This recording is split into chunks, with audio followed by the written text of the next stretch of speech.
berarti kamu waktu itu motor aja udah enggak? Ya hilang disita. Oh, Disita. lah rumah di Jogja itu Kontrak. kontrak. Nah, disita. Berarti sudah nggak punya apa-apa. Kasur sih nggak punya. Pinjam sana sini untuk mempertahankan bisnis. Akhirnya nggak kuat. Udah habis-habisan. Tinggal di rumah teman SMA. Iya. Dengan istrimu. Sama istri. Sudah punya anak? Hamil waktu itu. Masih hamil. Berarti dalam kondisi hamil tuh kamu Iya. dikejar-kejar debt Yes. collector itu. Kalau beliaunya ada di sini, apa yang ingin kamu katakan? Saya tuh yakin Pak begitu. Waduh. Tisu.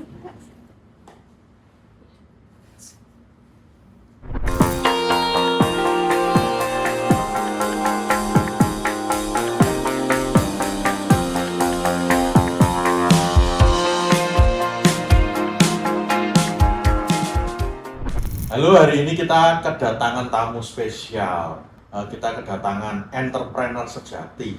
Kenapa saya bilang entrepreneur sejati? Karena entrepreneur ini pasti penuh dengan lika-liku. Ya, ada jatuh, terus pasti bangun, pernah ditipu, pernah dibohongi, ya, dan akhirnya sampai bisa sukses. Nah, kita di sini akan berkenalan dengan Pak Anang. Oke, apa kabar Pak Anang? Baik Pak Bintang. Nah. Terima kasih sudah dipanggil kemari. Oke, makasih ya Pak kedatangannya.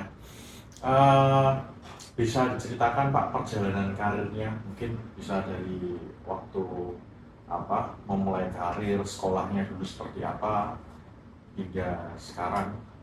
Saya pada waktu saya SMP itu ayah saya didiagnosa hepatitis C. Oh, Nah, setiap kali dia bekerja capek itu normal saja tubuhnya kuning. Dokter sudah memberi peringatan bahwa Pak kalau begini terus lama-lama hati Bapak itu jadi sirosis pengerasan lalu dijadikan ke hati.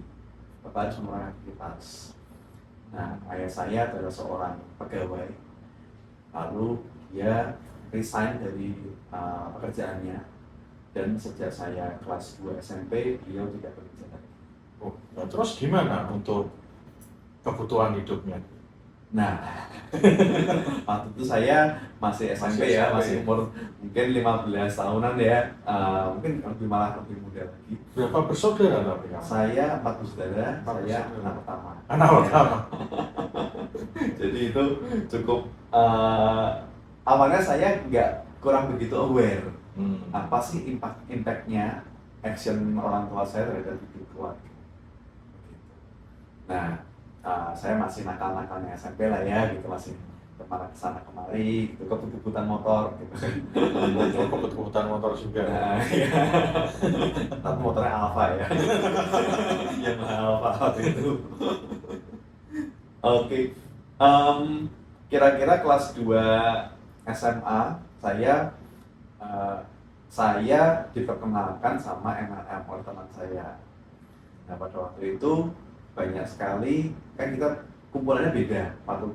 Waktu SMP kumpulannya anak-anak SMP lah gitu. Waktu masuk MLM kumpulan saya kan orang-orang sudah bekerja, sudah berkeluarga. Nah, dari perkumpulan itu saya jadi mulai kebuka. Oh, lalu bagaimana soal keuangan tuh? Nanti keluarga hidupnya gimana? Masa depan kita gimana nih? Kalau orang tua nggak ada penghasilan sama sekali, karena saya udah sendiri setiap hari ayah saya di rumah, sudah dari sejak saya SMP sampai saya kelas 2 SMA gitu. Nah, jadi saya mulai merasa anak pertama, saya merasa ambil tanggung jawab, saya mulai belajar cari uang waktu itu. Oh, tapi pada saat itu kamu nggak tahu ya apa yang dilakukan papamu pada saat kamu SMP sampai kamu SMA itu dapat duit dari mana? Kamu nggak tahu ya? Ya, ceritanya mantap, makan tabungan. Ceritanya. Tapi saya nggak tahu tabungan siapa yang dimakan ya. Itu tabungan teman. Gitu. Oke. Jadi waktu saya masa-masa SMA itu, kelas 2 itu, saya mulai kebuka tuh, saya mulai belajar tentang Robert Kiyosaki, macam-macam belajar tentang gimana kan ada 4 kuadran gitu kan saya waktu SMA. Lalu if you want to grow rich and happy, don't go to school, bisa that, terus buku-buku tentang Dale Carnegie waktu itu, How to Win Friends and Influence People, habis Napoleon Hill gitu kan, if you want to grow rich and happy, bukan, Napoleon Hill itu ada satu lagi tempat. Nah, saya banyak baca buku, saya mendengarkan kaset, ikut seminar. Jadi mulai ya sebagai seorang anak muda waktu itu umur 16 tahun, 17 tahun, saya jadi banyak, saya juga berkembang secara emosional. Jadi saya waktu itu jadi, saya nggak pernah kumpul sama teman-teman nongkrong basket gitu. Jadi selesai selesai sekolah, saya juga nggak ambil ekstra, saya prospecting, presentasi gitu. Jadi waktu saya habis 2 tahun kelas 2 dari kelas 3 itu untuk MLM. MLM-nya apa? Waktu itu Heidi Billionaires. Oke. Bagus itu. Aku juga pernah diajak salah satu temanku juga. Cuman aku juga ngambil pelajarannya doang sih. Jadi setiap hari dalam 1 minggu 1 kali itu kita diberikan pelatihan marketing ya, terus dimotivasi seperti itu ya. Nah, jadi waktu itu tapi saya masih masa puber ya, jadi aktivitas saya pacaran, kerja sama sekolah, itu aja sih. Tiap hari akhirnya saya kurang pergaulan, karena teman-teman tuh dolan gitu, kumpul-kumpul. Saya kerja. Sorry Pak, saya potong ya. Ada hasilnya nggak Pak di HDI ini? Apa sekadar kamu kerja, iseng-iseng cari pengalaman, atau dari HDI ini bisa dapat penghasilan untuk membantu kebutuhan keluarga dan kebutuhan sendiri? Ya, waktu itu saya dapat sekitar 500 ribuan sebulan di tahun 97, 96 ya. Besar. Lumayan. Besar lah 97. Iya. Oke lah. Ya. Waktu itu nonton bioskop kayaknya cuma 9.000 rupiah ya. Iya. Ya. Waktu itu. Jadi saya untuk pacaran dengan minta orang tua lagi gitu kan. Untuk hidup sehari-hari dengan minta orang tua lagi. Nah, tapi ada efeknya, saya sama teman-teman SMA jadi nggak dekat, Kuper, betul. Karena banyak waktu ke ini ya, kesita untuk kerja ya. Iya. Oke.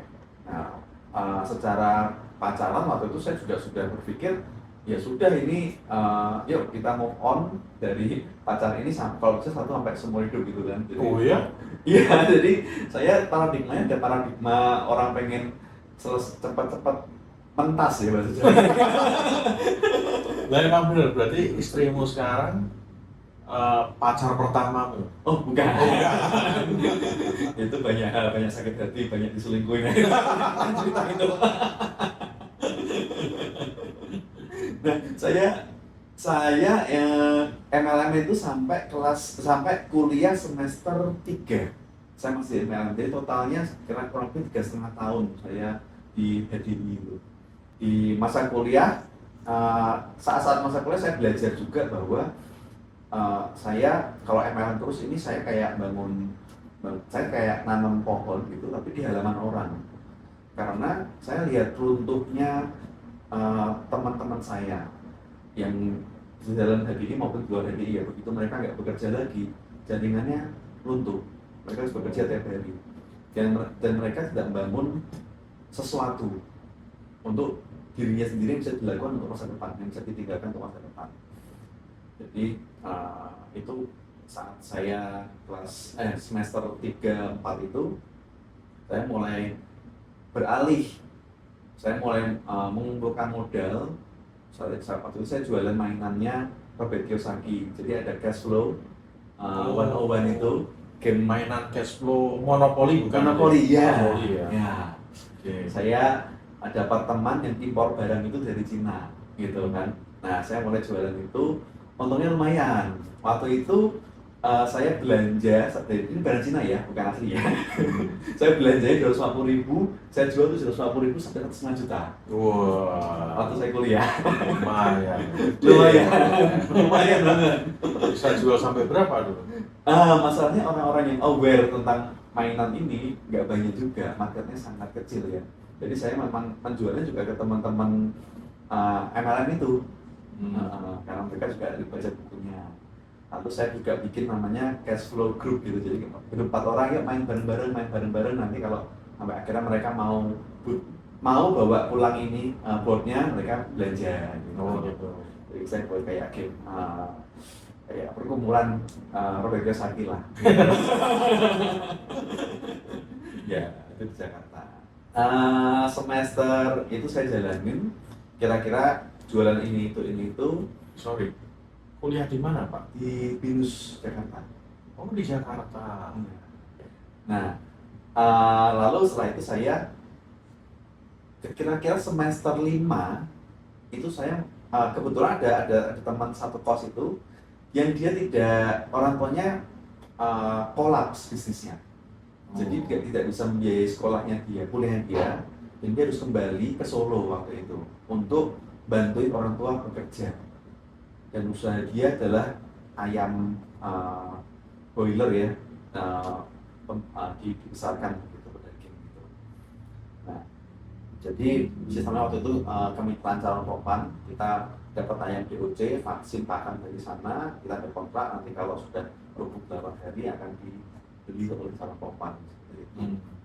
Nah, saya waktu itu merasa, waktu itu baca bukunya kan ini Robert Kiyosaki ya, jadi buat apa sekolah gitu, buat apa kuliah kalau nanti ujungnya kamu juga mau akan jadi pebisnis gitu. Jadi saya bakar jembatan di Malang Papa Mama, tapi saya cuek aja, saya ke Solo, saya Sama teman itu sama teman ya? tadi, saya bantuin dia.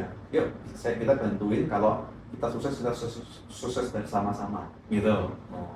Akhirnya saya di Solo kurang lebih 1,5 tahun, saya tinggal di rumahnya si teman itu.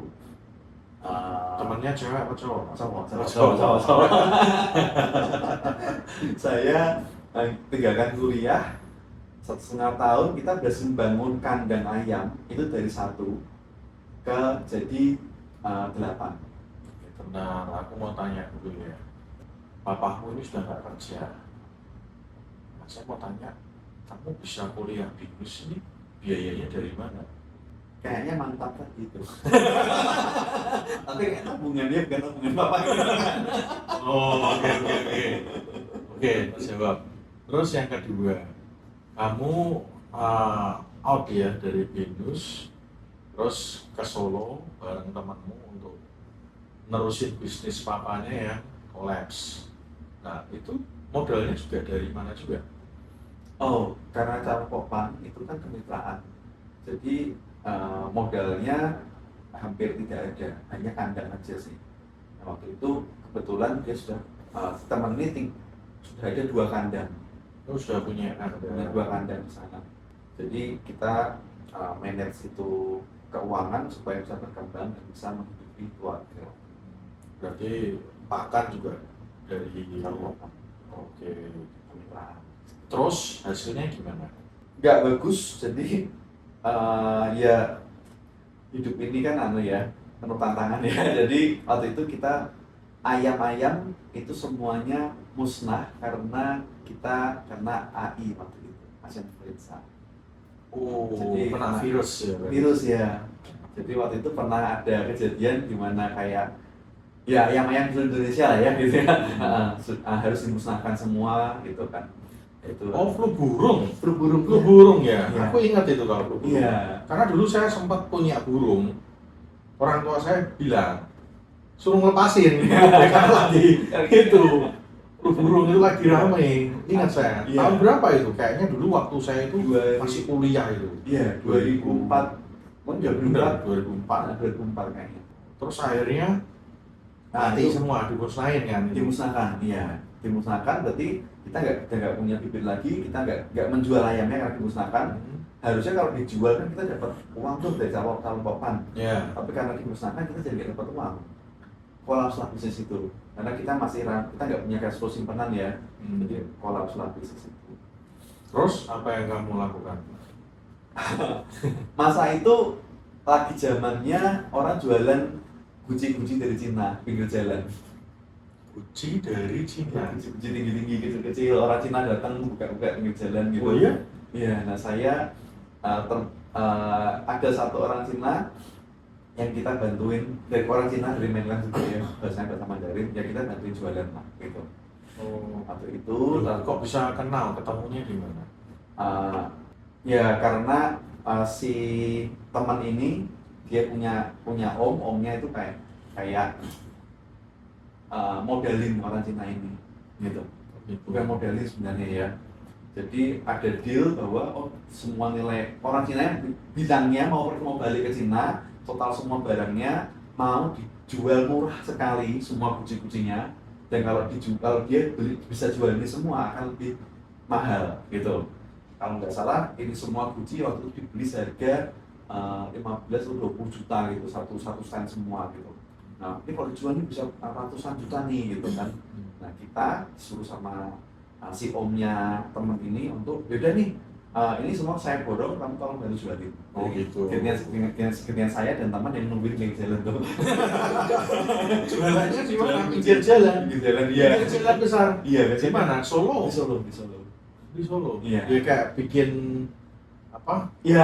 Kayak kerata kecil. Iya, kerata kecil ya. betul. Iya. Pinggir jalan. Guci Cina itu. Terus Ya. laku? Enggak. Karena mungkin saya nggak bisa jual ya. Kalau Cina itu kan pintar ngomongnya, akhirnya bisa orang nggak mau beli jadi mau beli gitu kan.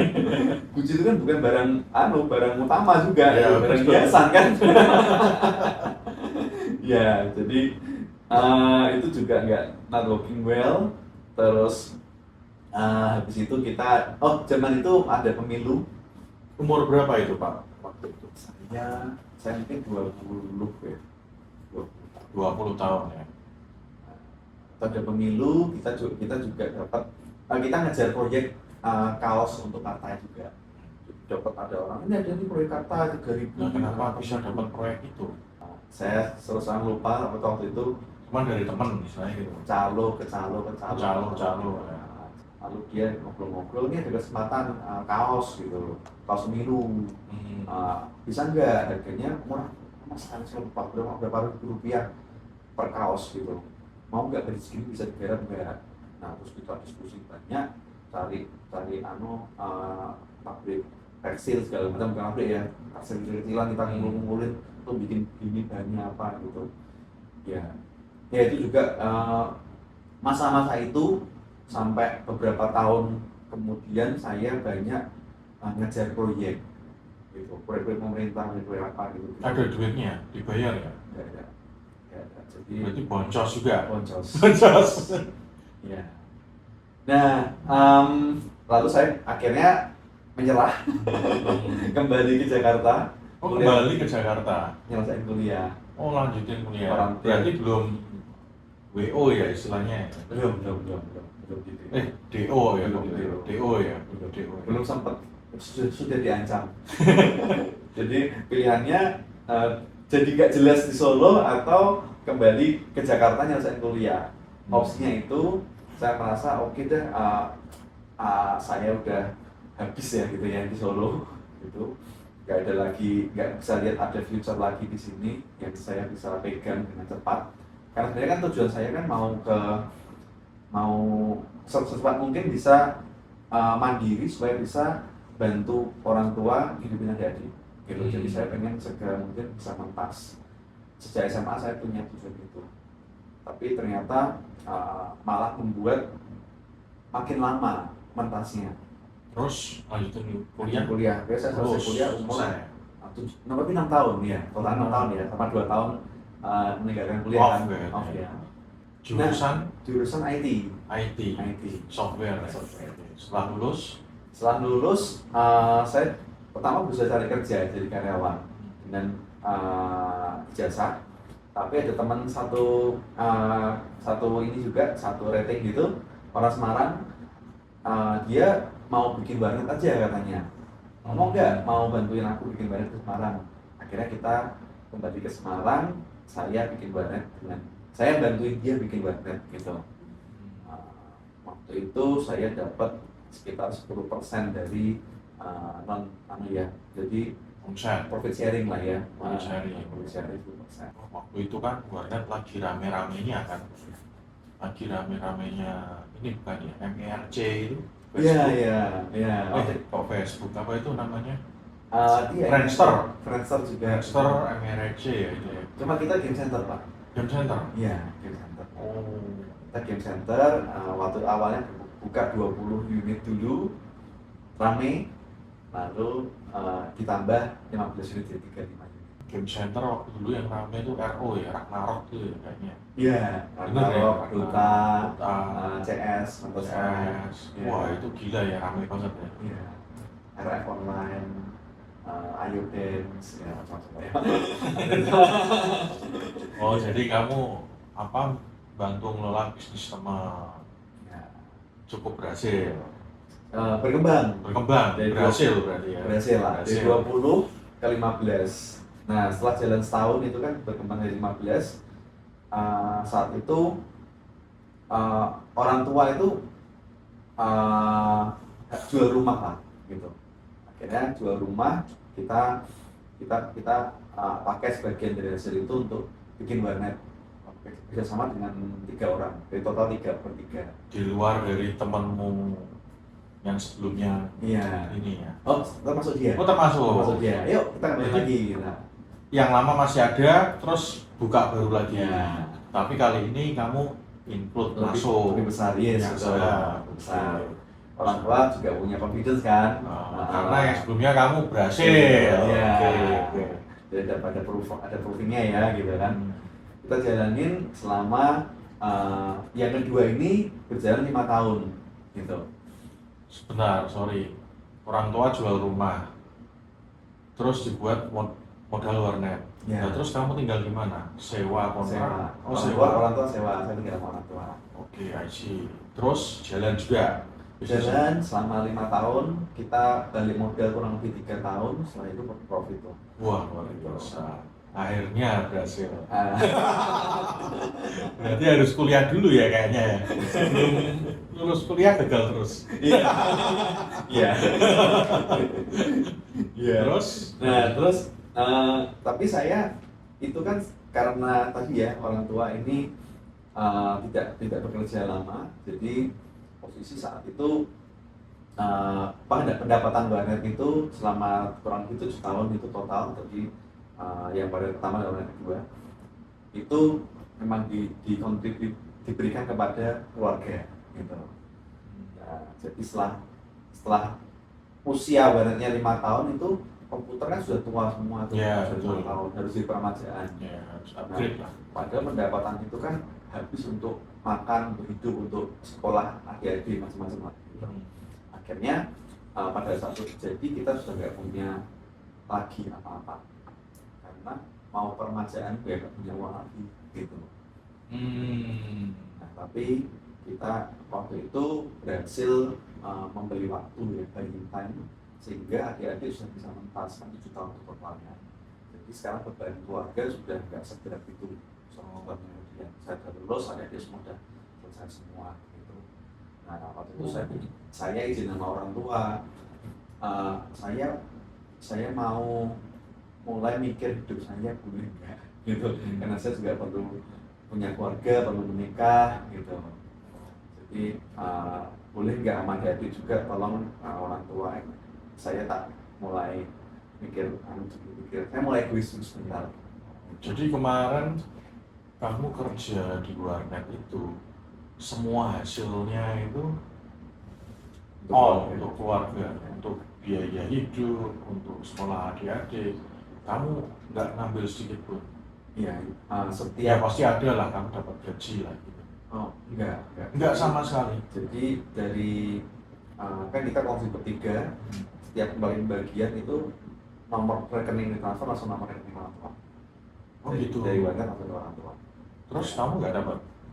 Enggak. Ya, terus dapat dari mana? Nah, warnet itu kan nggak harus ditungguin tiap hari. Jadi saya Ya. nyambi berusaha yang lain lah, jual-jualan ini itu serabutan. Oh serabutan lah, ya, paling ada lah ya. macam-macam ya. Macam-macam ya. Coba ini, coba itu. Jadi kalau tanya waktu itu, udah berapa kali? Mungkin saya udah nyoba belasan kali waktu itu dalam 7 tahun itu ya, selain warnet ini. Gitu. Nah, oke, saya pamit lalu kebetulan saat itu kira-kira saya ambil abon, saya repacking, bisnis repacking. Jadi saya ambil abon kiloan dari teman, lalu sisanya tempo 1 nota, lalu saya packing kecil-kecil jadi 100 graman gitu, kita titipin ke toko-toko. Kamu kasih merek sendiri. Kasih merek sendiri, namanya Putot itu. Oh, Karena saya pengen happy kan. ini warnanya tutup atau masih lanjut? Tutup, karena sewa sudah habis, kalau komputer sudah tua, harus dipermajaan lagi. Waktu itu dijual semua ya. Terus kamu ambil abon, kamu packing sendiri, kamu jualin. Nah itu masuk kemana? Jadi teman saya yang dulu kandang ayam itu, Oh ya, Solo itu sekarang ya. di Solo, nah itu sekarang dia usaha abon gitu. Nah saya ikut, saya pengen penjualan ya, gitu. Tapi saya nggak masuk ke market kamu, saya bikin deal sendiri. Oh gitu. Akhirnya sama saya dia juga menefitkan. Nah karena itu teman lama, saya dikasih tempo 1 nota. Gitu. Nah tapi masalahnya 1 nota itu saya ambil 20 kilo, saya bagi 100 graman, saya tutupin ke toko-toko, dalam waktu seminggu udah selesai tuh dititipin tuh. Nah gitu, malah kurang dari seminggu. Terus habis itu kan nganggur ya nungguin itu. Ngapain ya? Nah, saya mulai main kartu kredit, Stun, untuk bisa modal untuk bayar yang ini, ambil lagi, supaya bisa dititipin lagi. Oh gitu. Nah, saya muterin uang kartu kredit itu, akhirnya bisa mulai ada geliat lah, ada geliat. Kalau saya cuma 200, nungguin yang 20 kilo itu laku itu nggak seberapa income-nya, tapi karena ada putarannya makin tinggi, makin ada makin banyak toko yang bisa kita titipin lah. Nah, kira-kira setelah saya punya 160 toko, 160 suku, saya lupa. Di mana itu? Semarang atau Jawa? Semarang aja. Semarang, kita titipin tapi ya. Iya. Konsinyasi berapa lama? Konsinyasi saya tukar sampai habis sebenarnya. Tukar sampai habis. Jadi saya nggak tunggu sampai habis, begitu tinggal dikit gitu, saya masukkan barang baru, yang lama saya tarik, saya puterin lagi, tempat lain lagi gitu lah. Pokoknya kita putar-putar sampai habis. Berarti itu ya tergantung cycle-mu, kamu muter kemana dulu gitu ya? Iya, betul. Biasanya 1 hari saya bagi 2, 1 buat buka toko baru setengah hari ya buat ngambilin nagi-nagi gitu. Oke, berarti nyelesi juga ya kamu? Nyelesi juga ya? Bu titip ya gitu ya, sama nagiin gitu, sendirian sama istri, sama calon waktu itu. Oh, yang sekarang jadi istri? Jadi istri ya, itu kita Setia. naik motor itu. Iya. Itu Semarang Solo naik motor berdua, hujanan gitu kan, bawa 20 kilo depan belakang, iya pakai tas gitu kita pulangnya. Nah, habis itu ini mulai nih dari situ 110 toko. Saya waktu itu Maici lagi booming. Maici. Oh, keripik itu yang dari Bandung. Dari Bandung, ya. Keripik yang pedes banget itu ya. Nah, saya daftar pesaingnya Maici namanya Kalubun.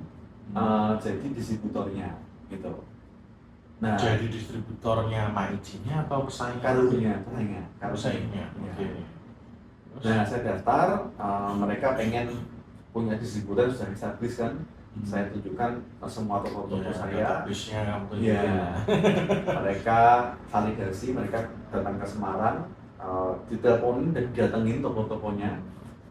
Dan ternyata betul toko-tokonya, karena saya nggak bohong juga. Iya, karena kan memang dari abon ada semua ya.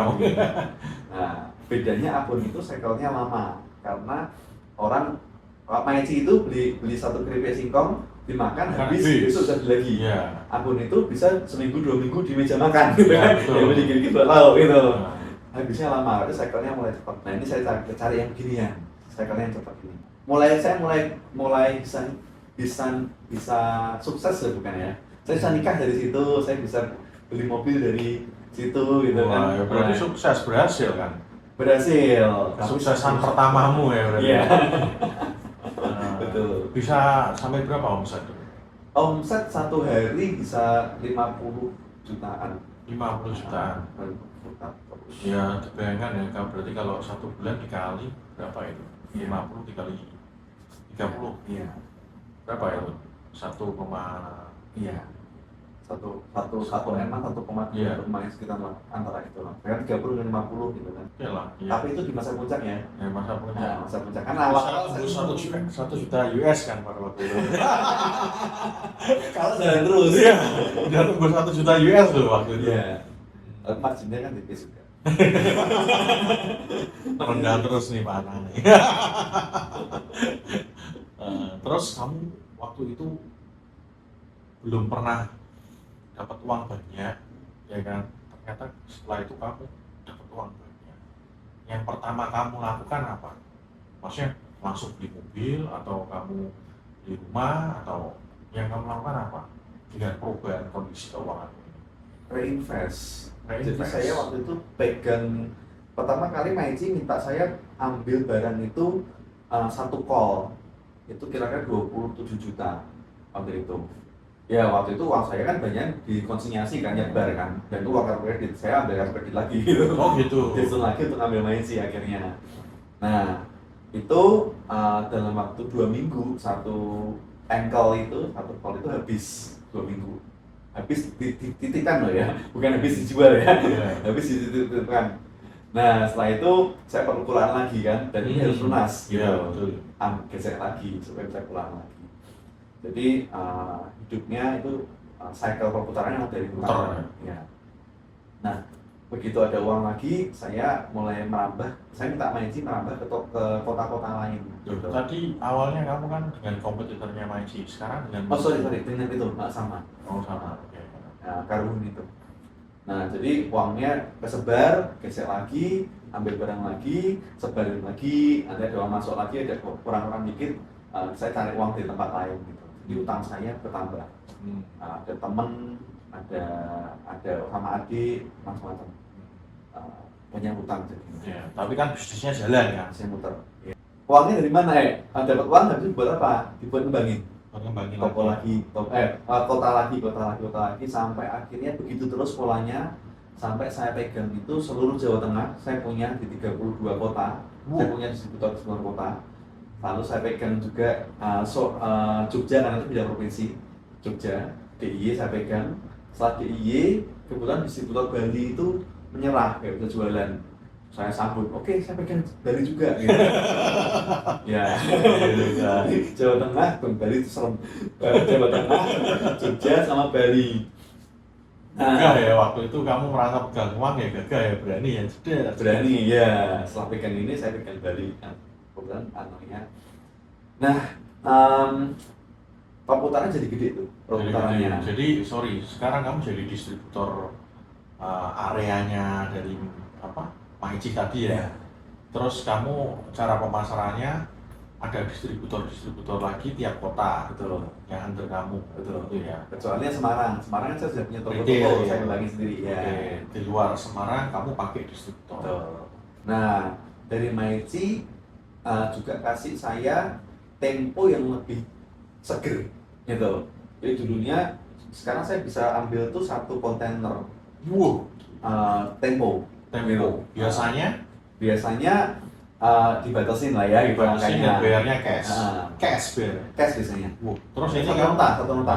Satu nota. Oh, jadi gantung satu nota ya. Kali ini saya bisa waktu itu saya dapat bisa bayar 2 bulan. Dan itu luar kontainer. biasa ya.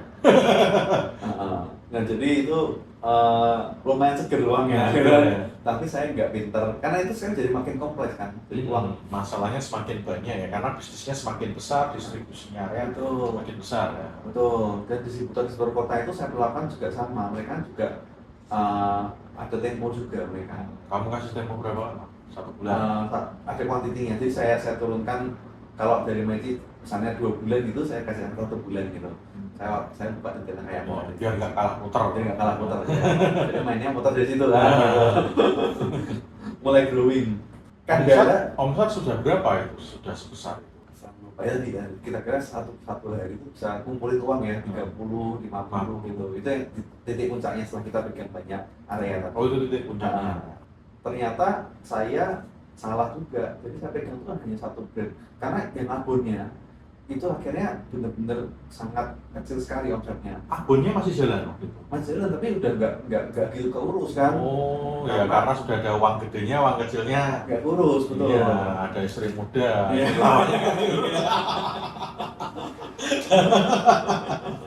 Iya. Dan saya nggak dan komitmen saya komited ke ke Karuhun juga komited ke saya gitu kan. Kita nggak ambil merek lain, brand lain. Nah, masalahnya ketika marketnya jenuh, ya dikasih keripik singkong terus selama setahun lebih lah ya, gitu kan marketnya nggak ada perubahan, nggak ada perbedaan rasa. Ya itu aja rasanya gitu kan, rasanya pedes aja terus menerus gitu kan. Jangka waktu berapa lama? Setahun? Setahun 1,5 tahun lah. 1,5 tahun ya. Kira-kira. Terus yang terjadi apa saat marketnya jenuh? Marketnya jenuh, turun parah tuh.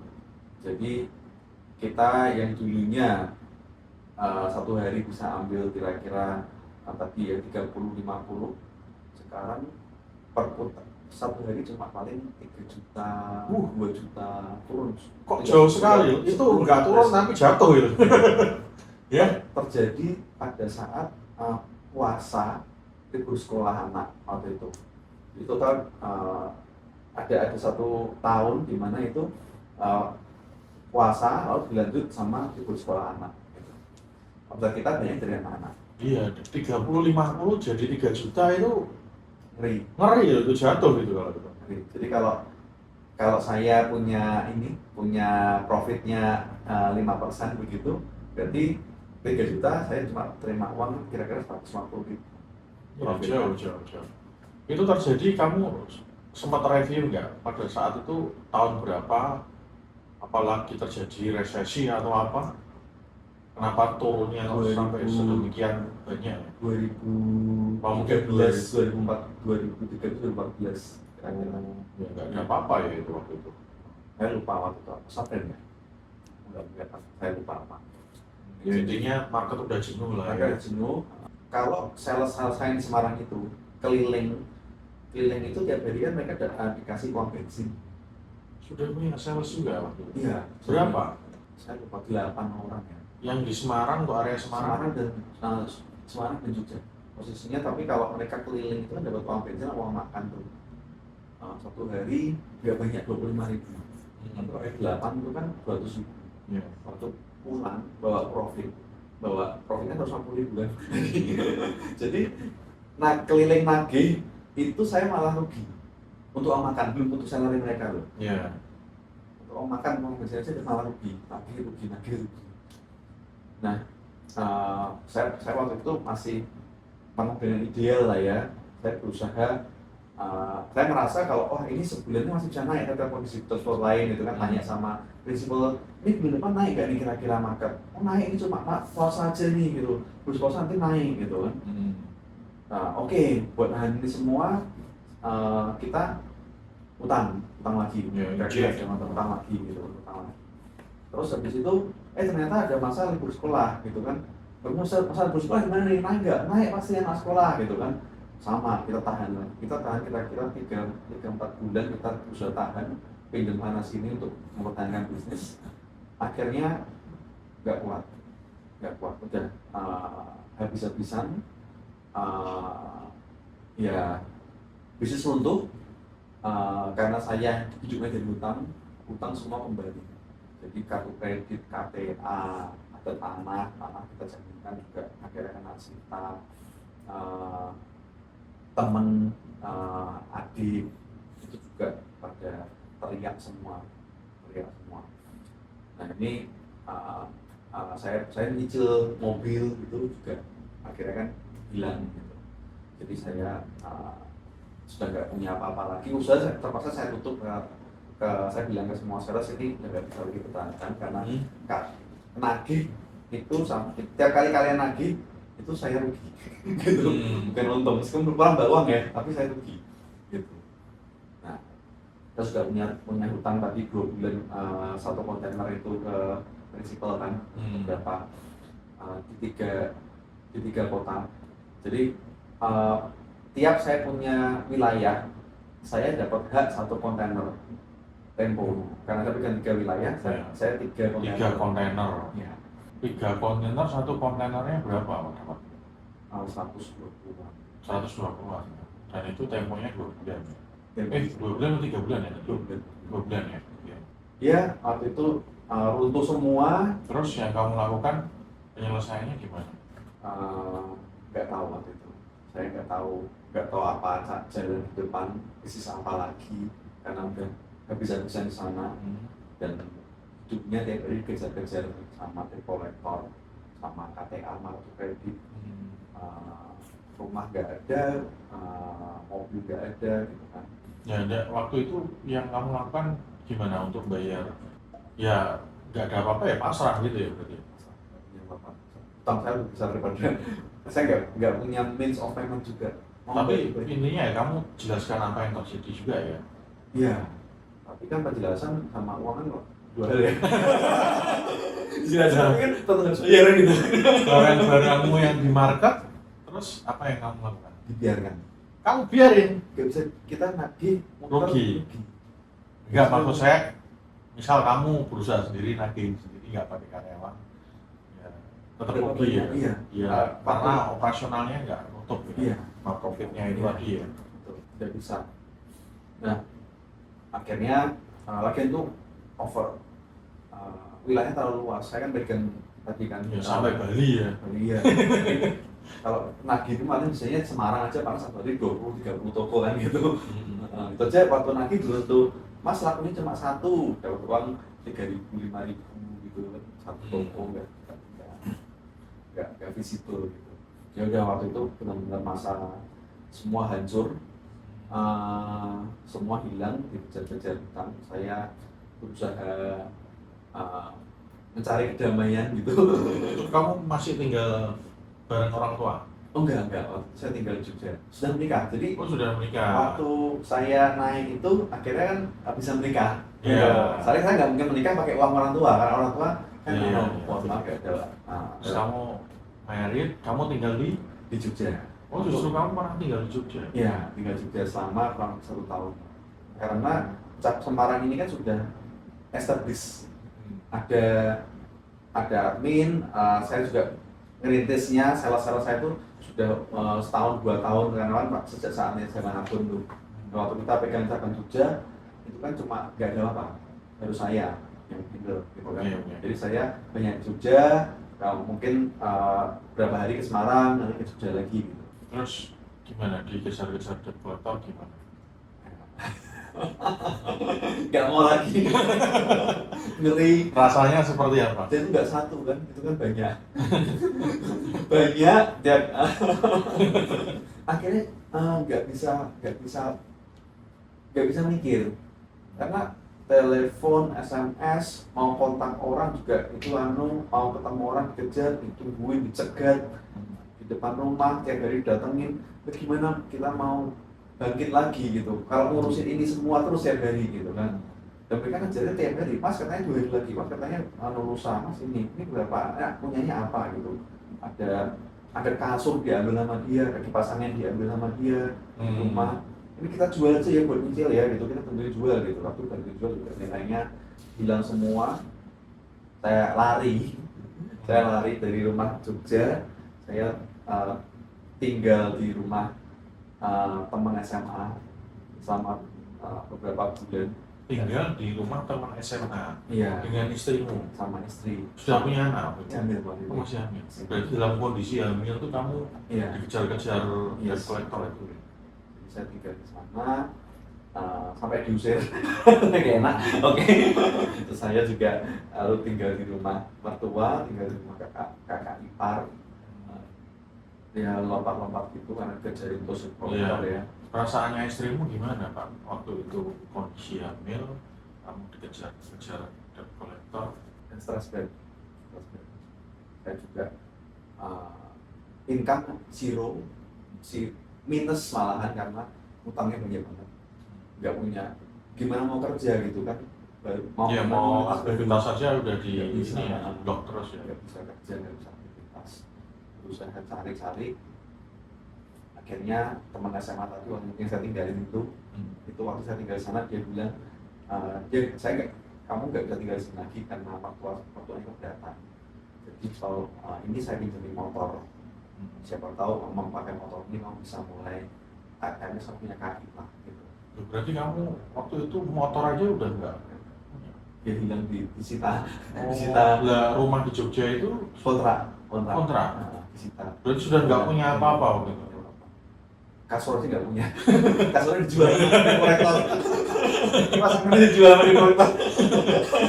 Kompor juga nggak punya.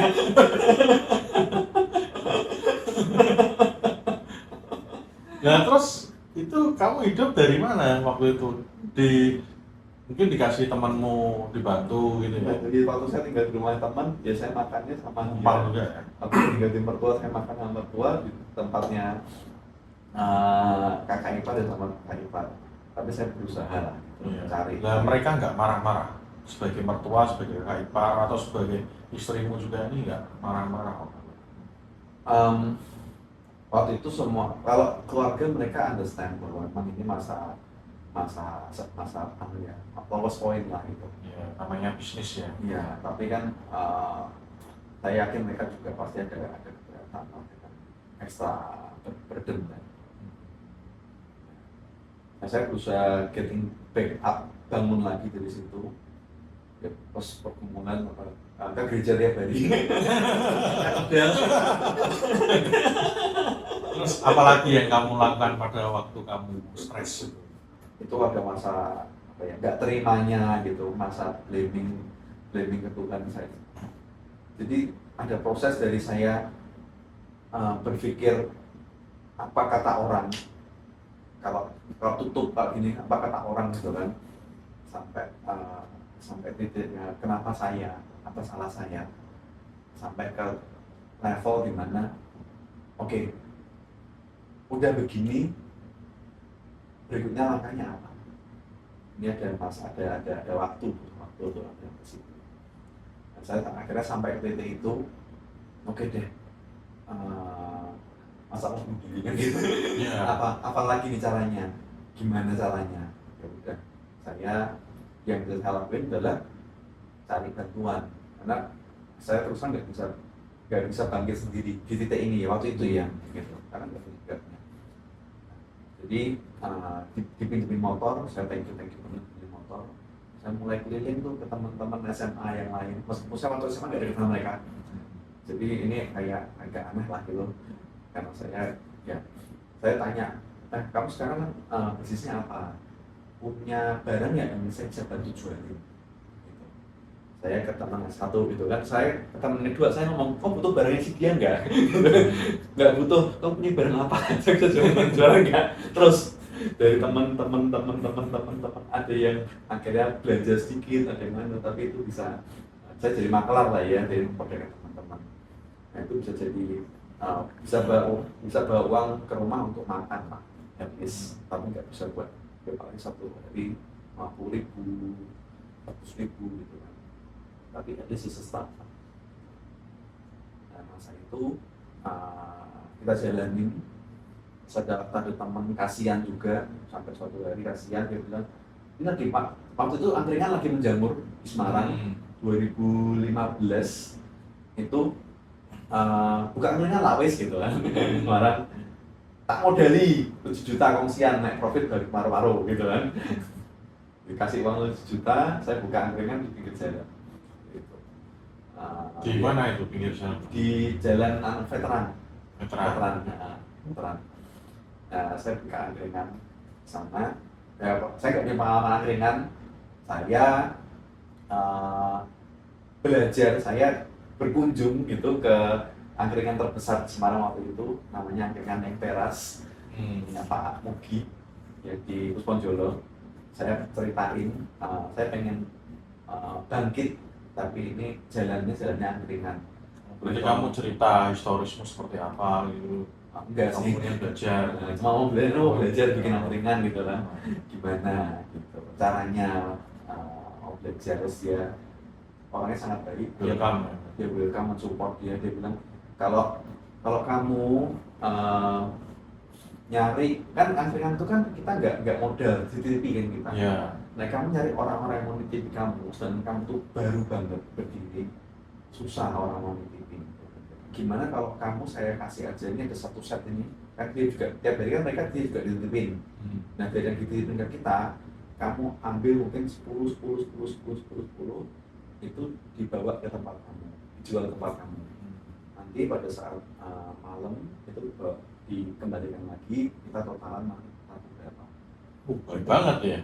Iya, jadi saya dimodalin dua, tempatnya saya punya teman, barangnya dagangannya dimodalin sama Pak Mugi. Awal-awal saya bahkan dikasih mereknya Pak Mugi. Jadi supaya kamu bisa cepat nanja, kamu pakai brand saya aja. Jadi nanti saya akan ngomong ke semua teman-teman, semua market saya, kalau saya buka cabang, barangnya sama persis, tapi di veteran. Jadi saya dapat masalah. Nah itu Baik ya. lumayan menentang. Padahal ya baru kenal juga ya. Iya.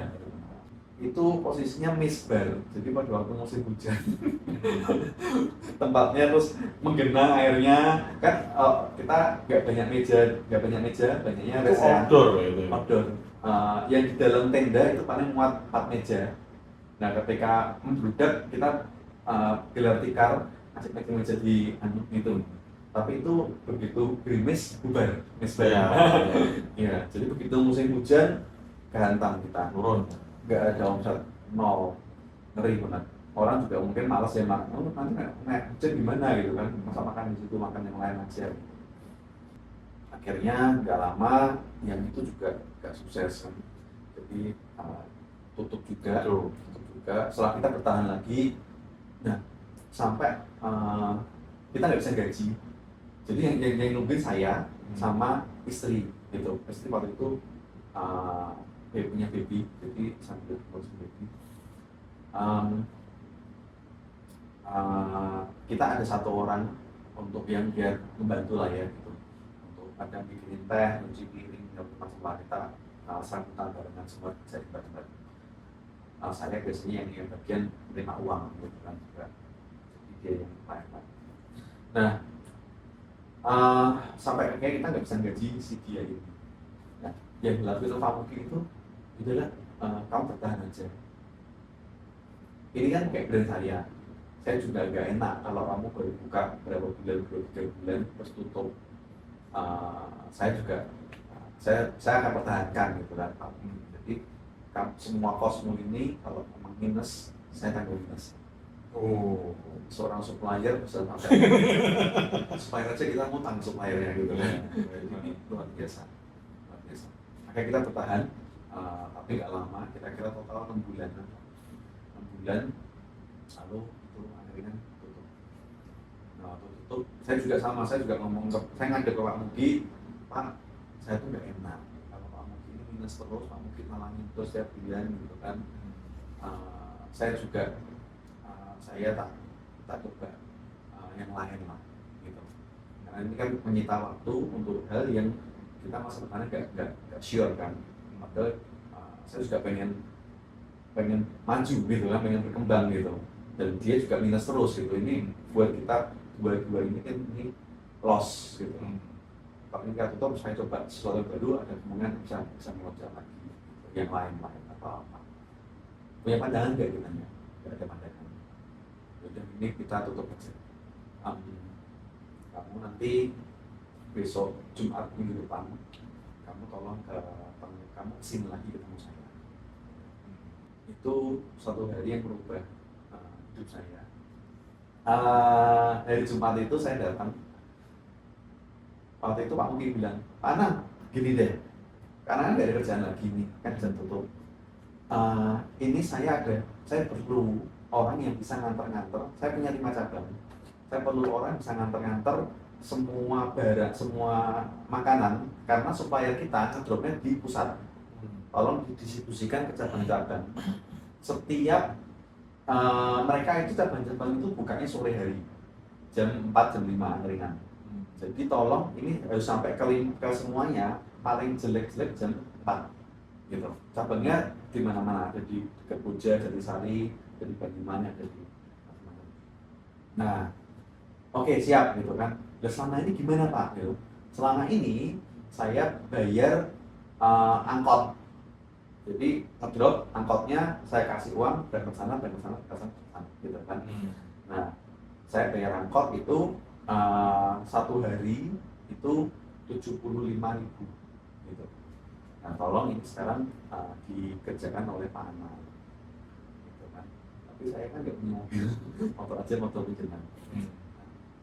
Oke, saya hitung kalau satu hari 75.000 dikali 4 kan berarti sekitar 375.000. Satu bulan itu kan bisa dapat 9 jutaan. Saya tanya juga, tapi saya nggak punya mobil tuh Pak gitu kan. Saya coba pikirin dia gitu.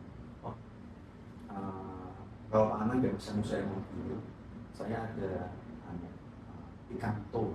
Saya ada Picanto itu bisa dipakai Pak Anang nanti kerja dari rumah. Luar biasa. Oke.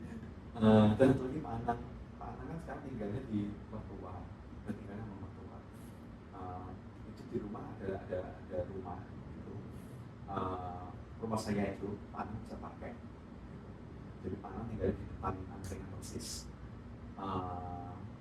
Sama itu juga nanti rumahnya bayar sewa aja bulanan kayak orang ngekos, cuma 2,5 juta sebulan saya dapat rumah 3 kamar. Dapat kerjaan dan tolong Pak Anang di sana. Nanti Bu Ayu bisa masak, kan Pak Anang nganterin, Bu Ayu bisa masak, nanti nitipin juga ke kita mendapat tambahan. Jadi di hari Jumat itu saya dapat kerjaan, saya dapat mobil, saya dapat rumah, saya dapat kerjaan. Wah, luar biasa ya. Saya jadi pengen kenal Pak Mudi ya. Saya kenal kan. Masih hubungan sama sana. Masih. Anaknya sekarang kerja di tempat saya di RP Indonesia. Oh, anaknya malah kerja di tempat. Iya. Nah, itu jadi bukti bahwa satu hari itu sebulan. Ya, itu dijalanin langsung hidup saya berubah dari yang nggak punya apa-apa sekarang punya income, bisa mulai berbisnis, ada tambahan isi kerja, saya kerja gitu kan, mulai ketata gitu. Ya kita jalanin sampai banyak hal kita akhirnya kita bikin kayak pameran. Kalau di pameran itu kita saya kan saya bilang Pak Mugi kalau di pameran boleh ya saya pakai barang-barang Pak Mugi, kita buka pameran gitu kan, nanti untungnya kita bagi gitu. Itu kan barang-barang juga kan dititipkan di sana sini gitu kan. Banyak hal pameran, karena saya suruh Pak Mugi juga untuk nungguin pameran di mana, pameran ada event hotel, angkringannya itu masakannya dari kita gitu. Banyak hal kita coba.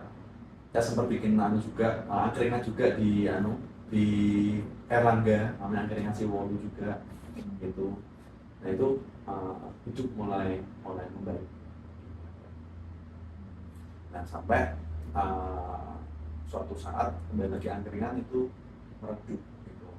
Cabang-cabangnya Pak Mugi juga mulai ada tutup satu demi satu. Terus saya ketemu sama temen nawarin kerjaan di Nusantara Tour. Dan itu seumur hidup baru saya kali itu jadi karyawan di Nusantara Tour sebagai programmer. Nah, kenapa saya bisa masuk programming itu? Karena saya waktu itu sudah dari sejak lulus sampai kira-kira 12 tahun itu nggak megang programming gitu. Malah bisnis ya. Nah, saya bisnis kan, angkringan segala macam. Nah, ini juga satu cara Tuhan aneh sekali. Mama itu ngomong ke saya, nah ini bule saya tadi, anaknya itu kuliah IT, skripsinya kesusahan, kamu bisa bantuin nggak ngerjain skripsinya dia gitu. Dikasih uang kok itu kan, waktu saya juga masih butuh banget, dikasih uang itu 3,5 juta. Oh udah tak garap gitu. Tapi waktu itu saya nggak bisa sama sekali programming. Nggak bisa sama sekali, teman lulusan IT gitu kan. Karena udah lama ninggalin dunia programming ya, kerja. Sama dunia udah berubah, jadi waktu nggak update lagi ya. Programmingnya waktu masih desktop, waktu saya di kuliah itu dipakai VB. Ini kita bicara web base untuk e-commerce, untuk namanya Maise, toko pakaian di Klaten gitu. Ya udah, objeknya apa? Objeknya ini kan kalau skripsi itu kan harus ada bisnisnya apa, ini dijadikan sebagai objek penelitian dikembangkan karena ID-nya kan. Udah saya di situ, saya ngerjain gitu. Sela-sela, jadi saya waktu itu nganterin angkringan itu, kan paginya saya bisa tuh belajar gitu lah. Ya juga waktu itu jadi paginya saya buka servisan HP, servisan laptop juga. Jadi saya paginya servisan laptop itu, siangnya nganterin angkringan sampai jam 4, terus kira-kira jam 7 saya mulai jalan lagi untuk mulai keliling untuk keluar. Jam 4 nganterin kan tadi jam 5 itu saya buka warung di Semawis jam 4 jam 5 sampai jam 7 jam 8 saya mulai balik ke rumah. Saya ngerjain sesuatu karena di sana ada tuh saya ngerjain tadi software gitu, ngerjain tadi service itu sampai jam 11 saya ngambil lagi tutupan Semawis, bongkari Semawis. Habis selesai jam 12 itu saya mulai jalan ke cabang-cabang Pak Mugi sampai jam 2 itu saya ngitung sisa berapa, nanti kasih ngitung sisa berapa yang isi itu sampai jam 2, jadi jam 3 balik sampai rumah lagi, besok pagi jam 8 buka servisan HP lagi. Servisan HP lagi. Ya kira diminta dari lah. Apa aja dikira? Nggak pernah sakit Pak waktu itu? Lupa. Nah, itulah skill IT karena saya bisa berhasil mendeliver itu. Akhirnya ada teman di klub makanan gitu, aku mau bikin website untuk makananku, warungku gitu kan. Nah, kita bikin lagi, akhirnya kita 3 jutaan tuh website saya mulai ngerjain itu. Sampai akhirnya tadi angkringannya tutup, slow down. Saya tanya sama ownernya Nusantara, kamu usaha IT toh gitu kan, bisa bikin IT nggak, bikin software, bikin website gitu. Oh bisa, ini semuanya saya tunjukkan. Oke, udah kamu kerja di Nusantara tuh bisa. Tolong masuk kami ya, bawa CV ya.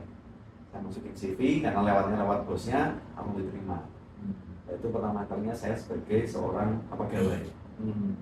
Saya di Nusantara kurang lebih selama 6 bulan. Di masa itu sudah yang pesantren sudah sangat sepi. Income saya dari Nusantara hampir mostly dari Nusantara itu. Ya itu nah itu saya mulai dapat ada teman mengenalkan saya sama satu perusahaan besar kopi luwak di Semarang. Nah itu, ini kopi luwak butuh software, kamu bisa ngerjain nggak gitu kan? Oh bisa, saya kerjakan. Di sela-sela saya kerja, malamnya saya ngerjakan kopi luwak gitu. Saya kerjakan itu kopi luwak. Nah setelah ini kira-kira 3 bulanan setelah kerja di Nusantara. Nah begitu itu sukses, saya dihadapkan satu pilihan, anak kedua saya mau lahir.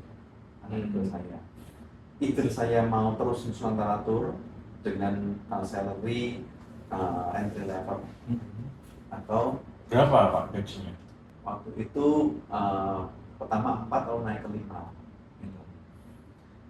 Nah habis itu saya memutuskan resign dari Nusantara. Jadi saat saya kalau ini anakku lahir butuh income gede, tapi saya masih di Nusantara dan saya kejebak nanti lamanya, nggak bisa keluar dari Nusantara gitu kan.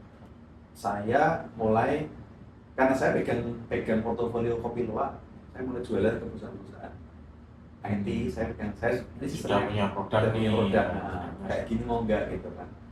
Itu secara IT mulai Terus bagaimana bisa muncul PT ERP Indonesia?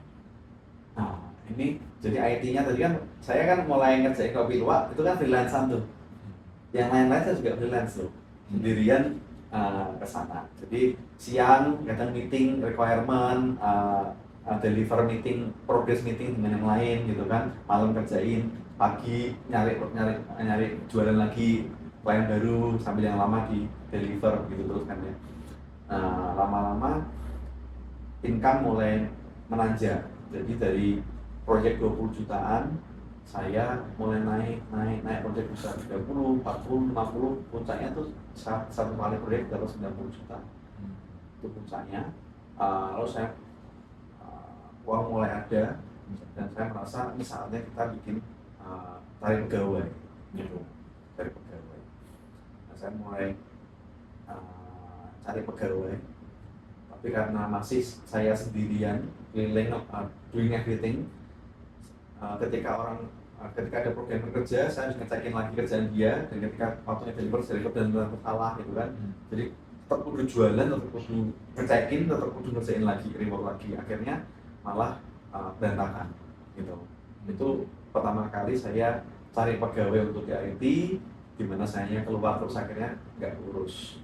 Terus saya punya jadi saya nggak bisa keluar gitu kan, saya harus nunggu nih gitu. Saya harus habis itu ngumpulin uang lagi, kerjasama sama teman lagi, kita bikin perusahaan kedua. Saya bikin perusahaan kedua, PT RHS namanya. RHS Rahasia. Housing Solution ya. Ya itu, yang itu saya jagain. Kendalanya kalau saya jagain penjualannya hancur. Akhirnya PTI 2 hancur juga. Terus habis itu lagi kita recovery lagi, kita masuk ke PT ketiga. Saya namanya JBS, Jaya Bangun Sistem, CV sih sebenarnya itu. Saya bikin usaha lagi, Jaya Bangun Sistem, nggak berhasil juga, banyak lawan di sana. Lalu saya gagal lagi, saya lalu bikin lagi yang keempat, namanya PT SSD. Sinergi Simpan Digital. Nah ini saya kongsi dengan teman-teman, oleh tadi kongsi dengan teman-teman programmer, semua seprofesi. Nah karena semua seprofesi, akhirnya gagalnya mereka pada ngerjain proyek mereka sendiri. Nah waktu saya saya bikin lagi yang di PT SSD ini, saya berusaha supaya bekerja sama dengan orang dan berbeda pengetahuannya gitu. Jadi ada orang finance, ada orang marketing gitu, ada orang apa gitu. Orang teknis saya juga. Nah saya pegang sales, lalu ada teman programmer saya suruh jagain dapur gitu. Ini inputs, ini jalan, ini bisa sampai akhirnya kita diakuisisi sama perusahaan Belgia gitu. Nah, waktu itu sudah mulai masuk ke di SSD ini, kita sudah mulai mengerjakan ERP Odoo di SSD. Sebelumnya kita kerjainnya itu ikutin zaman, jadi ada dulu masih website. Terus yang kedua ketiga itu kita ngerjainnya Android Apps. Nah zaman sudah mulai berubah, terus kita masuk ke ERP di SSD ini. Diakuisisi orang Belgia. Waktu itu dijual sepenuhnya atau tukar-tukaran saham. Tukar-tukaran saham. Jadi nggak dapat cash ya, nggak dapat capital. Cuma saya jadi direktur di perusahaan itu. Nah perusahaannya cukup besar, di Semarang ada 100 pegawai. Ini pertama kalinya saya manage 100 orang di situ, tapi saya juga belajar gimana manajemen perusahaan yang proper sama juga. Meskipun kita akhirnya ada culture clash yang menyebabkan saya membuat ERP Indonesia ini. Saya keluar dari situ, saya bikin ERP Indonesia. Jadi saya punya cita-cita bahwa manusia itu jangan diperlakukan seperti kayak factory. Dia bilang this is a software factory, di mana para programmer itu adalah mesin-mesin kita. Kita harus gimana caranya mereka itu seefisien dan bekerja sekeras mungkin sebagai sebuah mesin gitu. Ada matriksnya. Kalau output mereka nggak sesuai dengan matriks, mereka berarti underperform, berarti harus di lay off, harus ditegur segala macam ya. Nah saya punya idealis gitu bahwa manusia itu punya up and down dalam hidupnya. Manusia itu nggak bisa stabil performanya gitu kan, karena bukan mesin gitu. Jadi manusia manusia ketika dia sedih, ketika dia lagi down, kita harus nurture kenapa dia ada pendekatannya, bukan sebenarnya matrix gitu. Meskipun memang harus kejar company performance. Nah inilah pekerjaan mendasar inilah yang membuat saya akhirnya membuat ERP Indonesia. Sendiri atau dengan teman-teman, Pak? dengan teman-teman. Dan waktu saya bikin saya mau proper, kita kerjasama itu 8 orang. Banyak juga ya? Banyak, iya. Saya cari ada pendana, saya cari ada orang penasihatnya Akomindo waktu itu, saya cari ada orang marketing, ketua IMA Semarang, saya cari banyak teman untuk melengkapi semua key position di dalam bisnis gitu. Jadi full of capable person. Tapi itu juga ternyata nggak bekerja dengan baik, nggak bagus. Akhirnya kita pecah. Ini di tahun 2019 kita pecah. Tinggal saya sendirian. Waktu itu semua bilang tutup aja. Karena kita sudah setahun kita usaha Air Indonesia, kita bidding out, tutup aja. Nah saya bilang, ini sudah bisnis IT ke-6 saya. Dan ini saya mau fokus ini sampai ini sukses. Jadi saya nggak mau pindah bisnis lagi, saya mau jalan ini aja. Gitu. Udah saya stay. Akhirnya kita sampai hari ini Jalan ya? Jalan. Oke. Ada satu kejadian nggak atau pengalaman yang ya dua lah, pengalaman buruk sama pengalaman baik?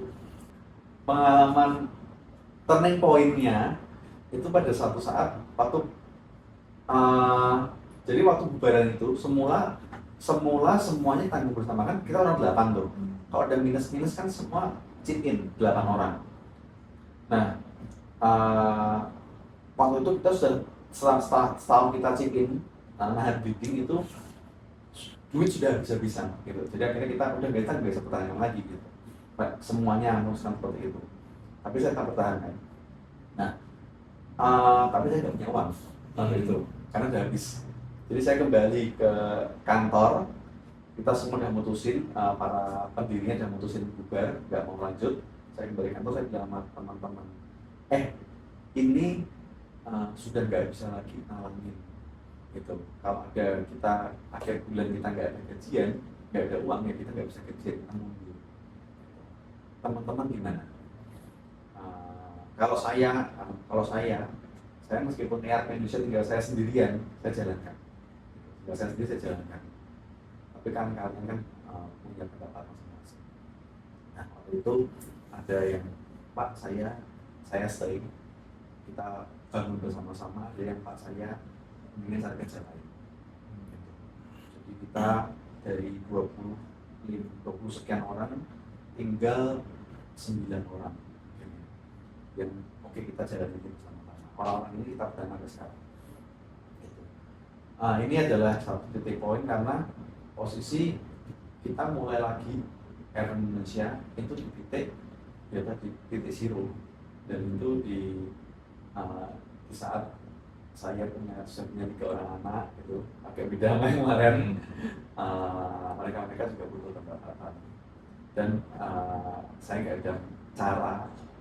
Saya di Blacklistan sampai sekarang masih Blacklistan, nggak ada teman sama saudara juga nggak mau tangin lagi, udah habis juga. Dia mau tangin kemarin, ada yang masih waktu itu belum ada lunas juga gitu, karena kan banyak. Ya jadi ini saya jadi dasar Air Indonesia bahwa kita ini berangkatnya bukan dari usaha yang orang mampu, tapi kita berangkat dari sekumpulan orang-orang yang komited untuk yuk gimana caranya ini sukses. Nah, komitmen ini saya kembalikan juga, mereka ini saya nggak akan pernah lepas juga.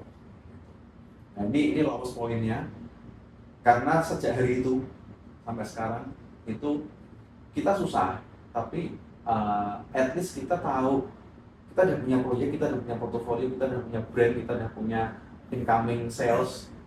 Sekarang ini kita tahu, bulan depan kita ada income dari mana, bulan depan kita ada income dari mana. Di waktu itu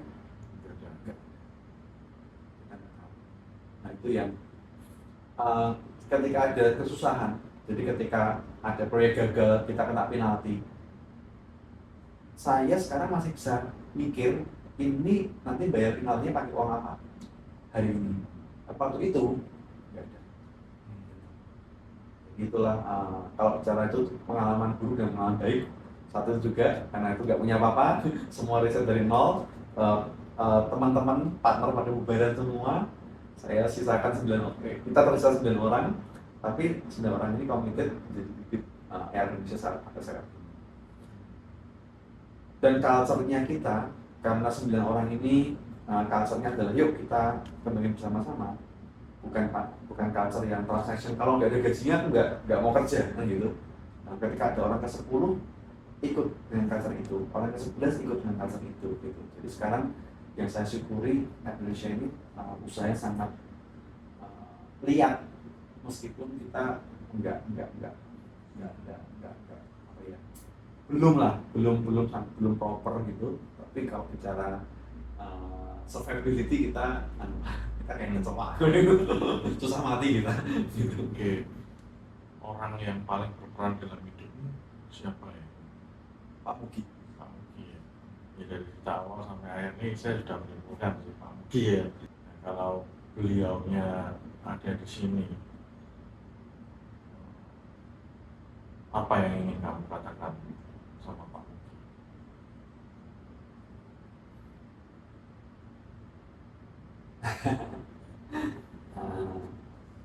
Apa ya?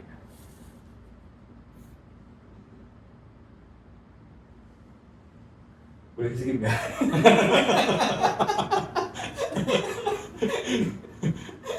Serem banget.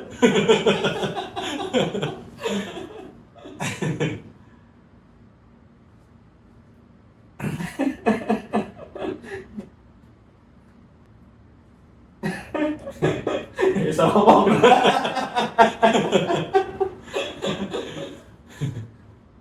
Apa kira-kira yang mau disampaikan?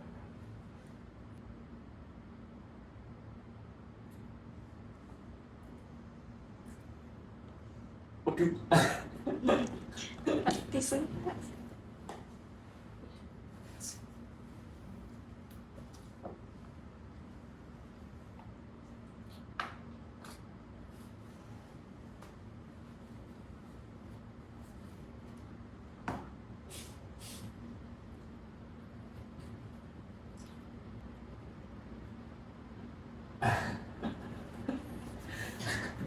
Ini Pak Bintang menjebak saya. Ya.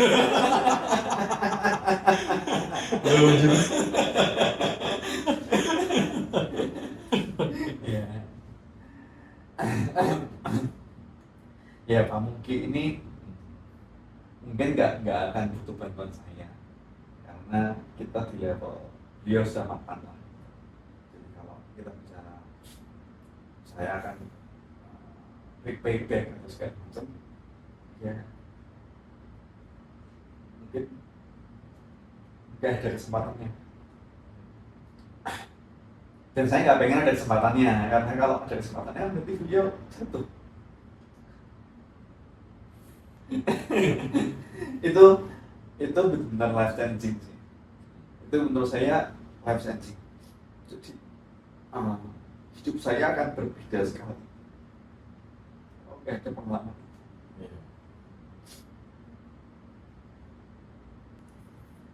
Ya luar biasa sekali.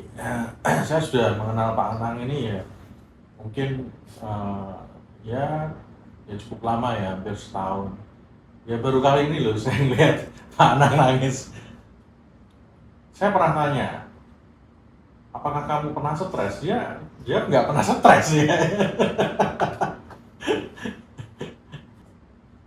Saya juga pernah merasakan bahwa saat kita kekurangan atau kita membutuhkan bantuan, kalau ada seseorang yang menolong kita itu rasanya itu nggak bisa diungkapkan. Jadi kalau sekarang kita masih hidup, masih berkecukupan, itu kita sangat bersyukur sekali. Dan pasti kita punya suatu keinginan yang kuat juga untuk menolong orang lain. Oke, terima kasih Pak Anang penyampaiannya. Semoga sukses dan sehat selalu.